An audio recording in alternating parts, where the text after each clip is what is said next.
Blood and Steel by Helen Schurer. Prophecy of the Mid-Realms. In the shadow of a fallen kingdom, in the eye of the storm, a daughter of darkness will wield a blade in one hand and rule death with the other. When the skies are blackened, in the end of days, the veil will fall, the tide will turn when her blade is drawn. A dawn of fire and blood. Chapter 1.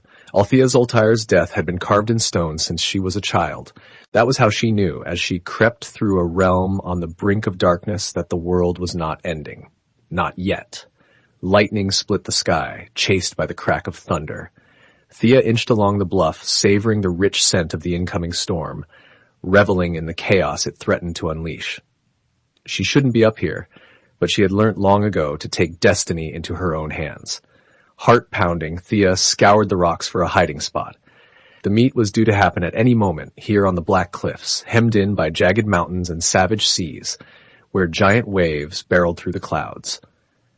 An unnerving territory to most. The wild landscapes and the cold, sharp lines of Thesmar was the only home she'd ever known.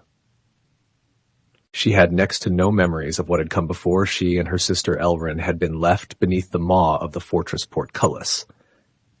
Thea turned her attention back to the rendezvous point. There was no sign of them, not a whisper in the wind. With an impatient sigh, she toyed with the fate stone around her neck, running her thumb over the number engraved there, the number she was bound by in this life. 27. The age she would die. Just 3 more years until her death would come to pass, a future she didn't fear, but resented. For 3 short years was no time at all for a woman to become what she wanted. A legend.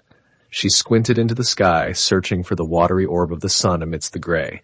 In a realm cloaked in darkness, it was often hard to tell the hour of the day, but if she was a betting woman, and she generally was, she'd say that the warriors were late. A bad sign, to be sure. The skies opened up and the downpour began, turning the ground into a muddy river beneath her boots, and another bolt of lightning flashed, illuminating that which lay beyond the lashing waters. The veil. An enormous wall of impenetrable white mist, reaching for the gods, wrapping the mid-realms in its protective embrace. For hundreds of years, it had shielded their realm from the monsters, until one day it hadn't. The thought made Thea check that her most prized and forbidden possession, her dagger, was snug in her boot beneath the hem of her trousers, as it always was. Hooves suddenly sounded on the rocks, and Thea threw herself behind a cluster of brambles, Cass hiding herself in the shadows as 2 great stallions came into view. Her pulse quickened. Her source had been correct. Those gleaming black horses belonged to only one kind of rider. Heavy boots hit the muddied ground with a splash, and low voices danced along the cliff. They were here. The Warswords of Thesmar. Thea peeked around the rocks, desperate to see the legendary warriors up close. A pair of men strode into the clearing, armed to the teeth, clad in black armor with their totems displayed proudly on their armbands. A steel design of 2 crossed swords with a third cutting down the middle. Thea's hand went to her own sleeve absent-mindedly, willing there to be a totem secured there. A Warsword answered to no one but the Guildmaster. Ballads were sung about their power, about how upon completing the great rite they became stronger, faster, more agile than the most formidable men.